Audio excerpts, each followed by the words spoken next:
जा करके वहाँ जो आपकी पिटीशन पेंडिंग हैं उनको जा करके डिसाइड कराइए। इस दौरान दूसरी मर्तबा एडिशनल डिस्ट्रिक्ट सेशन जज हुमायूं दिलावर साहब ने हमारी दरख्वास्त खारिज कर दी। उसके बाद हम दोबारा क्रिमिनल रिवीजन लेकर के हाई कोर्ट में चले गए। हाई कोर्ट ने दोबारा उनकी ऑर्डर को सेटिसाइड कर दिया और तीसरी मर्तबा भेज दिया उसी जज साहब के पास कि आप दोबारा इसको सुन के केस को डिसाइड करें। अब जो जज साहब जिसके बारे में हमने बारहा शिकायत भी की, ट्रांसफर एप्लीकेशंस भी दी, उसके मुतासिब होने का भी कहा, उन्होंने पहला काम ये किया कि वो जो हाई कोर्ट की डायरेक्शंस थी या सुप्रीम कोर्ट की डायरेक्शंस थी उनको फॉलो नहीं किया। दूसरा गलत काम ये किया कि 1 तारीख को हमने अपनी स्टेटमेंट इमरान खान साहब ने जमा कराई 342 की। उसके अंदर उसने वाज़ेह तौर पर कहा कि मैं अपने गवाहान पेश करना चाहता हूं और गवाहान पेश करने की दरख्वास्त के लिए और लिस्ट ऑफ विटनेसेस देने के लिए 2 तारीख मुकर्रर हुई। 2 तारीख को 12 बजे हमने लिस्ट ऑफ विटनेसेस दे दी और उस लिस्ट ऑफ विटनेसेस के मुताबिक 12 साढ़े 12 के दरमियान उन्होंने कहा कि 1:30 बजे अपने गवाहान को ले आइए। जब हमने उनको रिटर्न में दरख्वास्त दी कि जनाब हमारे गवाहान इस 1 घंटे में नहीं आ सकते क्योंकि कुछ कराची में हैं या कुछ दीगर शहरों से हैं, तो हमें कम से कम 2 दिन या 1 दिन का वक्त दे दीजिए। लेकिन जज साहब ने 1:30 बजे ये फैसला कर दिया वक्त देने की बजाय कि जनाब ये गवाहान आपके केस से मुताल्लिका ही नहीं है, जो कि उनका ये अख्तियार नहीं था। केस के मुताल्लिक होने या ना होने का फैसला ये पहले तो जिसका वो गवाह होता है उसने करना होता है। दूसरी बात, जब गवाही आ जाती है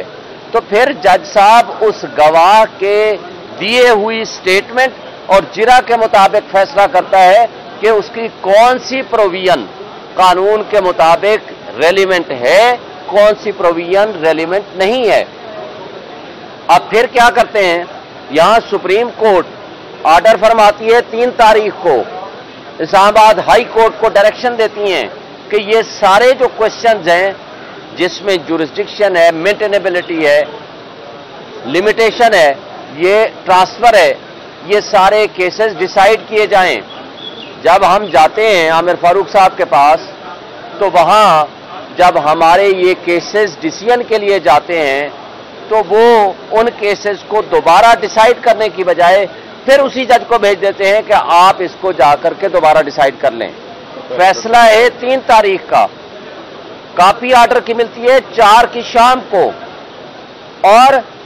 5 तारीख को सुबह सवेरे जब हम ये पिटीशन जमा करा रहे थे, एक पिटीशन इस्लामाबाद हाई कोर्ट में ट्रांसफर एप्लीकेशन और बाकी पिटीशन सुप्रीम कोर्ट में, तो ख्वाजा हारिस साहब को मुंशी को नामालूम अफराद हाई कोर्ट के प्रीमिसेस से पिक कर लेते हैं, जिसकी शिकायत ख्वाजा हारिस साहब senior advocate supreme court chief justice of Pakistan के पास राइटिंग में देते हैं। उसी दिन वो यहां सुप्रीम कोर्ट में आते हैं और उसके बाद इस दौरान मेरा राब्ता होता है, मैं अपने मुंशी को भेजता हूं कि आप इनको हेल्प करो, फिर मेरे मुंशी को वहां हाईकोर्ट के प्रीमिसेस से बाहर लेकर आ जाते हैं वो नामालूम अफराद। फिर उसके बाद जब इस सारी सूरत हाल से फारिग होके ख्वाजा साहब पहुंचते हैं सुप्रीम कोर्ट में, वो कहते हैं मैंने फैसला रिजर्व करके आधे घंटे में फैसला भी सुना दिया। जब फैसला लिखने के लिए आते हैं उस वक्त हमारे वकील साहबान मौजूद होते हैं, लेकिन ये पाकिस्तान की तारीख का पहला ही केस होगा कि जिसमें ना मुल्जिम है, जिसमें ना उनका वकील है, और उसको 12 बजे ही रिजर्व करके 12:30 बजे उसको सजा दे दी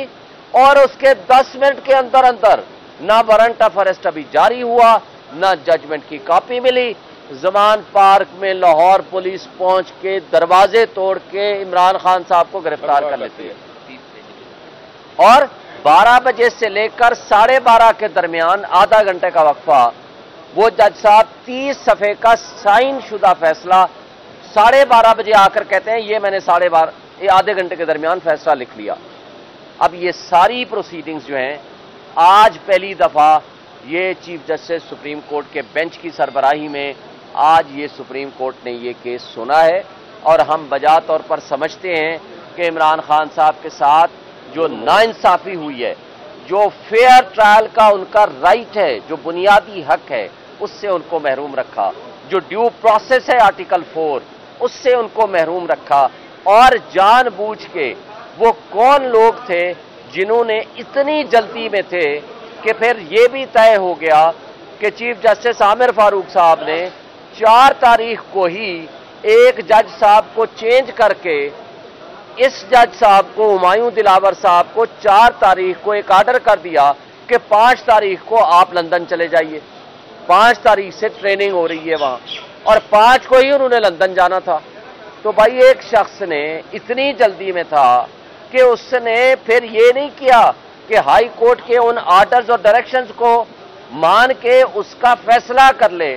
उसने वो फैसला जो ऑलरेडी कर चुका था, जिसको हाई कोर्ट सेटिसाइड कर चुकी थी, उसी पर रिलाय करके दोबारा कहा कि नहीं जी मैं ये सजा सुनाता हूं। तो ये सारी चीजें वाज़ेह करती हैं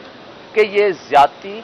इंसाफ का दोहरा मेयार, कानून का दोहरा मेयार, ये सब आपके सामने था, है। मीडिया ने भी देखा, लोगों ने भी देखा, वकला ने भी देखा। आज जब बेंच के सामने आया तो न सिर्फ इलेक्शन कमीशन ऑफ पाकिस्तान और उनके वकील अमजद साहब जो हाई कोर्ट और ट्रायल कोर्ट में प्रोसीडिंग्स कर रहे हैं, तो इन सारी बातों को उसने खुद तस्लीम किया है कोर्ट के अंदर। तो हम समझते हैं कि इंशाअल्लाह उनके साथ इंसाफ होगा और इंसाफ न सिर्फ हो बल्कि होता हुआ नजर आना चाहिए। यह है सेटल प्रिंसिपल। लेकिन यहां इंसाफ का कत्ल न सिर्फ हुआ बल्कि इंसाफ का कत्ल होता हुआ नजर आया हुमायूं दिलावर साहब से। और फिर आपने देखा ये 7 तारीख को हमने अपील फाइल की, 8 तारीख को फिक्स हुई और 8 तारीख को हमने बड़ा रिक्वेस्ट की ये सारे ग्राउंड्स लेके कि आप इस फैसले को सस्पेंड कर दें, सेंटेंस को सस्पेंड कर दें। लेकिन जज साहब ने कहा नहीं, मैं 2 से 3 दिन लगाऊंगा या 4 दिन में फिक्स हो जाएगी। लेकिन पूरे 17 दिन बाद जाकर के कल फिक्स हुई और अब कल लगी हुई है सुबह मॉर्निंग में। और सुप्रीम कोर्ट ने कहा है मुनासिब है कि वो अपना फैसला बता दें, कर दें और जो फिर फैसला आएगा उसकी रोशनी में कल 2 बजे यहाँ और उसके अलावा दलाइल दिए 15 मिनट तक मुसलसल वो बोलते रहे। फिर जस्टिस आमिर फारूक साहब ने मुस्कुराते हुए कहा कि चलो इसको 2 दिन के लिए मुलतवी करते हैं। अगर फिर भी कल यही रवैया रहा तो सर उसके ऊपर आपका क्या एक्शन? अगर कल ये फैसला नहीं होता फिर सुप्रीम कोर्ट ने वाज़ेह कर दिया कि फिर सुप्रीम कोर्ट ऑफ पाकिस्तान इसके बारे में फैसला करेगी। इसलिए हमें कोई ये बाम नहीं है कि कल हाई कोर्ट इसमें फैसला कर देगी।